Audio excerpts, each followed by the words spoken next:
लोकसभा चुनाव में उस किसान के बेटे प्रहलाद गुंजर के लिए इसलिए वोट मांग रहा था कि एक किसान का बेटा अगर संसद में चला जाएगा तो किसानों की आवाज उठाएगा, वो शुगर मिल की भी बात करेगा, वो समर्थन मूल्य पर कांटों की भी बात करेगा। वो व्यक्ति जो यहाँ पर एक धंधा सेठ जो बैठे, पूंजीपति बैठे, जिन्होंने राजनीति को पैसा कमाने का धंधा बना दिया, उनकी जगह अगर किसान का बेटा संसद में जाएगा तो किसानों की भलाई की लड़ाई लड़ेगा।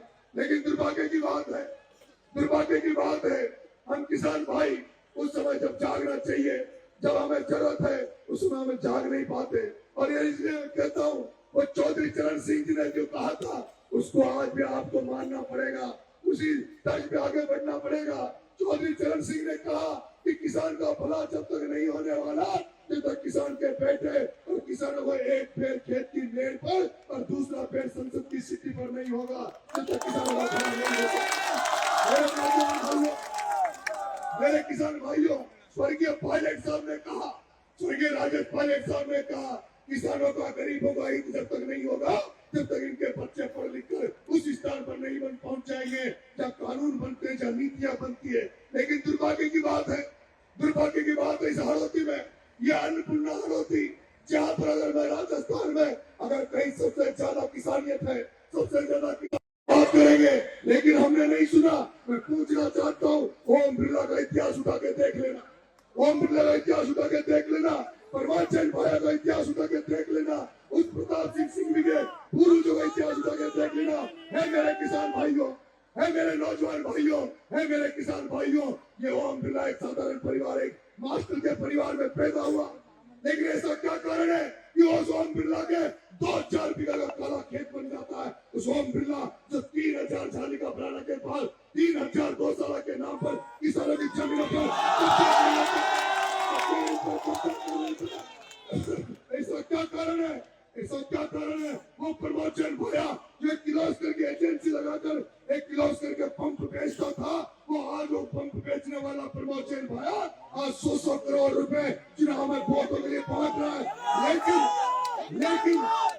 लेकिन ऐसा क्या कारण है? वो लोग आज लाख करोड़ के हो गए, 70 हजार करोड़ के हो गए, उनकी फैक्ट्रियां खुल गई, उनके संपत्ति वाले हो गए। लेकिन मेरा किसान भाई आज भी जो जिस दुर्दशा में बैठा है, जो अव्यवस्था में बैठा है, आज भी यहाँ का किसान हर दिन परेशान है। झाली का बनाना के आसपास मैंने देखा है, जहाँ उसने कब्जा कर लिया, वहाँ किसानों के लिए पीने का पानी नहीं, किसानों के खेत प्यासे मर रहे, और ओम बिरला के 3000 बीघा जमीन में पूरा 167 करोड़ की पेयजल का पानी जा रहा है। क्या ओम बिरला तेरे को यह नहीं दिखता? जितना ओम बिरला तो लोकसभा में बैठकर, जितना तो अभी आजकल तो ओम बिरला और इन सारी चोकरी जो बैठी है, इनका एक ही काम है, कैसे नरेश मीणा को सलाखों के पीछे डाल दे, कैसे नरेश मीणा को जेल में डाल दे। है ओम बिरला, नरेश मीणा को सलाखों में जेल में डालने के बाद भी गिरिराज गौतम तो लड़ता रहेगा, नरेश धाकर तो लड़ता रहेगा, हर घर में किसानों के बच्चे, अब हर घर में किसानों के बच्चे तुमसे सवाल पूछने लग गए। अब ये किसानों के बेटे पूछ रहे कि ओम बिरला तेरे पे जो दबाव बना, तूने एयरपोर्ट तो लेके आ गया, लेकिन उस एयरपोर्ट में जो एयरपोर्ट बन रहा है उसमें कितने किसानों के बच्चों की जेसीबी चल रही है, कितने किसानों के बच्चों के डंपर चल रहे हैं, उसमें वो गिट्टी किसकी आ रही है, कौन क्रैशर है, किनका क्रैशर किनके अंडर में, किनमें से उनके गिट्टी आ रही है। मेरे किसान भाइयों, आपको समझने की जरूरत है, आपको चेतने की जरूरत है। जिस तरह से आज आपने गिरिराज गौतम और मेरे युवा नौजवान भाइयों के नेतृत्व में आज ये शुगर मिल को चालू कराने की जो ताकत आपने दिखाई है, और जब नरेश मीणा यहाँ आ गया, नरेश मीणा इस कार्यक्रम में आया है, तो ओम बिरला को तो समझ में आ गया होगा कि आने वाला चुनाव शुगर मिल के मुद्दे पर होगा। अगर शुगर मिल चालू नहीं हुई तो ओम बिरला ये भी समझ लेना कि केशवर राय पाटन और आसपास का जो एरिया है उसमें तो तुम्हारे नाम पर एक तबकी नहीं लगेगी, तुम्हारे नाम पर एक तबकी लगेगी। मेरा भाई गौतम कह रहा था, मेरा भाई गिरिराज कह रहा था, ये नॉन पॉलिटिकल कार्यक्रम है, ये गैर राजनीतिक कार्यक्रम था, ये केवल किसानों का कार्यक्रम था, इसमें केवल किसानों का आह्वान किया था, हमने आह्वान किया था वो सारे नेता बिना किसी तरगत के इसमें शामिल हो जो किसानों के हितैषी हैं। लेकिन दुर्भाग्य की बात है, वो सीएल प्रेमी, वो रिजर्व कोटे में जो एमएलए बन गया, जिसको नरेश मीणा को हराने के लिए उसके पास समय था, लेकिन उसके पास यहाँ आने का टाइम नहीं था। वो आते दूसरा हिंदोली वाला एमएलए, वो हिंदोली वाला एमएलए, वो हिंदोली वाला एमएलए, वो हिंदोली वाला एमएलए, वो हिंदोली वाला एमएलए कह रहा था, वो हिंदोली वाला एमएलए अंता में कह रहा था कि नरेश मीणा समरावता में मरवाया, नरेश मीणा छपड़ा नहीं गया। अरे हिंदोली के एमएलए मैं तेरे से कहना चाहता हूँ, नरेश मीणा तो जब देवरी यूनिवर्सिटी चुनाव लड़ा उसके 9 महीने तक उसके बाद जेल में रहा। नरेश मीणा को तो धन्यवाद देने को भी टाइम नहीं मिला, लेकिन चांदना तेरी क्या मजबूरी है? तू ओम बिरला के खिलाफ क्यों नहीं बोलता? तू ओम बिरला से कैसी तेरी साठ गांठ है तो तू एक शब्द में ओम बिरला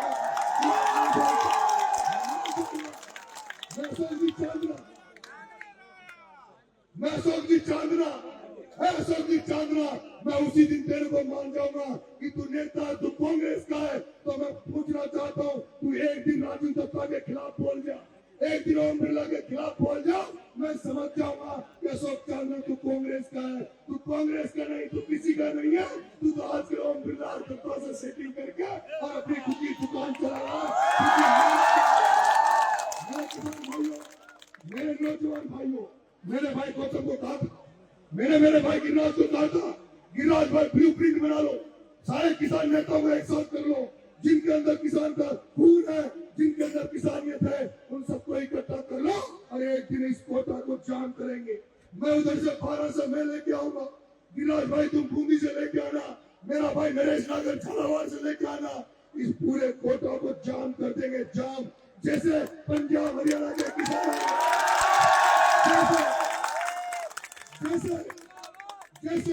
जैसे पंजाब और हरियाणा के किसानों ने दिल्ली को घेर लिया था, दिल्ली को जाम कर दिया था। मेरे किसान भाइयों तैयार हो जाओ, एक दिन जितने भी किसानों के मुद्दे हैं, क्योंकि मैं देखता हूँ समर्थन मूल्य पर काटे, समर्थन मूल्य पर अभी हमारी फसलें कट जाएगी। जब किसान समर्थन फसलों को कटाकर खेत बेच चुका होगा, मंडियों में बेच चुका होगा, उसके बाद समर्थन मूल्य में काटे लगते हैं। फसल बीमा के बारे में अभी तक हमारे किसान भाई जानते नहीं है। कहते हैं मुआवजा मिल गया, मुआवजा जो नुकसान होता है उसको सरकार देती है, लेकिन जो फसल बीमा का पैसा आज दिन हालती में नहीं मिलता, क्योंकि उसको ये बिरला और ये बिरला के जो बैठे कलेक्टर आईजी, ये जो लोग बैठे ये उसको खा जाते हैं। उसमें हजारों करोड़ का घोटाला उसमें होता है। बिजली की समस्या ले लो, मैं मेरे भाइयों किसान भाइयों, मैं जल्दी, क्योंकि अभी जैसे ही मैंने घोषणा करी थी मैं जल्दी एक किसान आंदोलन भारत में करने वाला था, लेकिन इनको लग गया कि नरेश मीणा को वापिस से सड़कों में डालो, कुछ ऐसा करो ताकि ये जनता के बीच में नहीं जा सके। और जब मैं अभी इटावा में मेरा अंतर विधानसभा में घूम रहा था और जा रहा था, आपको सब पता होगा कैसे मेरे ऊपर हमला हुआ। हमला मेरे ऊपर हुआ, मारने का प्रयास मेरे पे किया गया, और उसके बावजूद भी तुम्हारे भाई नरेश मीणा पर 307 की धारा लगा दी, 15 मेरे साथ मुलजिम बना दे। एक दीन बंधु धाकर, एक धाकर समाज का व्यक्ति जो बेचारा मेरे साथ रहता है, जिसका कोई लड़ाई झगड़े से कोई लेना देना नहीं, लेकिन प्रमोद सेन भाया ने उस दीन बंधु ठाकरे का नाम भी नरेश मीणा के साथ छोड़ दिया ताकि ये डर जाए, इसके साथ लगेंगे नहीं। मैं वो रोकने का प्रयास किया जा रहा है, लेकिन नरेश मीणा डरने वाला नहीं है। पहले भी 9 महीने जेल छात्र आया हूँ, किसानों के लिए लड़ाई लड़ता हूँ, नौजवानों के लिए लड़ाई लड़ता हूँ। छात्र राजनीति में था तो छात्रों के लिए लड़ाई लड़ी, और अब एक ही इच्छा है मेरे भाइयों, एक ही इच्छा है। जैसे चौधरी चरण सिंह ने, महेंद्र टिकैत ने, इन लोगों ने जिस तरह से किसानों की लड़ाई लड़ी है, हम भी इस हालती में लड़ना चाहते हैं। जैसे गंगानगर के किसान आंदोलन होते हैं, जैसे अभी हनुमानगढ़ में किसान आंदोलन हुआ। मेरे किसान भाइयों, अगर तुम अपना भला चाहते हो, तुम अपनी आने वाली पीढ़ी का भला चाहते हो, तुम चाहते हो कि इस आंदोलन जो आंदोलन हो, किसानों की लड़ाई लड़ी जाए, तो अपनी लड़ाई खुद को लड़नी पड़ेगी। इन एमएलए एमपी दलीय नेताओं से आपको उम्मीद नहीं करनी चाहिए, आपको सड़क पर उतरना चाहिए। मैं आपसे कह रहा हूँ, आज आह्वान कर रहा हूँ, जल्दी हम लोग बैठ कर एक डेट तय करेंगे, जल्दी हम लोग बैठ कर एक तय करेंगे। क्या चाहते हो, पहले जिले वाइज घेराव करें या संभागी आयुक्त का घेराव करें? संभाग, लेकिन फिर केवल भाई गिरिराज गौतम का काम नहीं रहेगा पीले चावल बांटने, केवल नरेश नागर का काम नहीं रहेगा, केवल जोनेश जीएल का काम नहीं रहेगा, चेतवन का काम नहीं रहेगा। हम सबको कसम खानी पड़ेगी कि हम सबको गांव गांव घर घर जाकर किसानों को पीले चावल बांटने होंगे।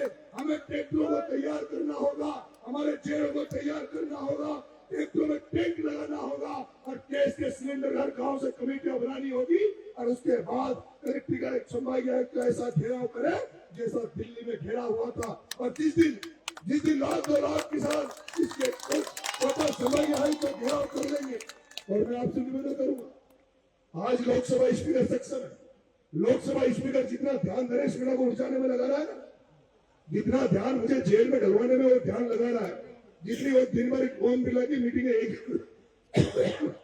ओम बिरला केवल एक ही बात की मीटिंग करता है आजकल कि नरेश मीणा का कैसे ताबीज भरा जाए, कैसे इसको जेल में डाला जाए।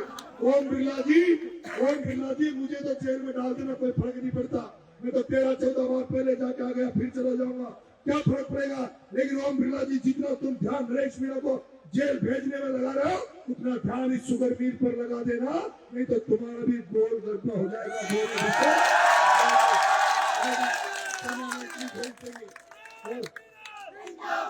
लेकिन गौतम साहब मुझे एक बात और सुनने में आई कि पिछली बार 200 करोड़ रुपए बांटा, 200 करोड़ बांटा, 40,000 से बड़ी मुश्किल से पार पड़ी।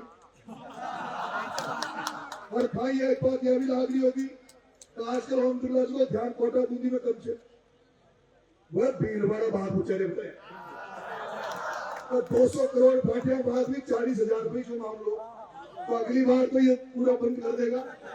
तो सुनवा मारी जाए तो भागवा का चक्कर में जाए। लेकिन आदरणीय ओम जी बिरला साहब, आप लोकसभा के स्पीकर हो, देश के 3री नंबर की सीट पर आप विराजमान हो। अगर आप चाहेंगे तो शुगर मिल आपके लिए बड़ी बात नहीं है, ये शुगर मिल आपके लिए बड़ी बात नहीं है। इसलिए हम यहाँ चेतावनी भी देते हैं और आपको हम निवेदन भी करते हैं बिरला जी कि आप जल्दी से जल्दी इस शुगर मिल के मामले में अपने कदम आगे बढ़ाएं और इस शुगर मिल को चालू कराएं। अन्यथा लाखों को लोगों के नेतृत्व में पूरा किसान, हारोती का किसान, कोटा, बूंदी, बारा, झालावाड़, चारों जिलों के किसान सफाई और का घेराव करेंगे और ऐसा आंदोलन करेंगे जो आज दिन तक तो राजस्थान में नहीं हुआ होगा। आप तैयार हो? तैयार हो तो कब का समय रखें, जनवरी और फरवरी?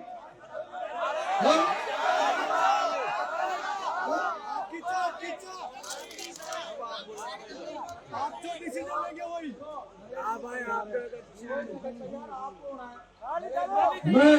मैं आपसे निवेदन करूंगा उस आंदोलन के लिए हम लोग गांव में मैं डोलूंगा, गांव में आपका भाई जितना हो सकेगा और उसके लिए लंबा समय लेना पड़ेगा।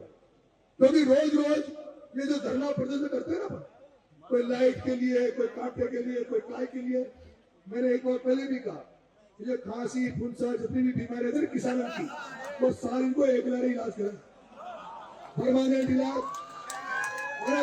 फसल बीमा का पैसा, फसल बीमा का पैसा, समर्थन मूल्य पर कांटे, बिजली की समस्या। अभी अपने यहाँ जो थर्मल पावर प्लांट लगे हुए हैं मेरे भाइयों, बूंदी के युवा साथियों, नौजवान भाइयों, गड़ेपार में फैक्ट्री लगी हुई है, यहाँ के नौजवान बेरोजगार घूम रहे हैं और यूपी बिहार के लोगों को आकर नौकरी दी जा रही है।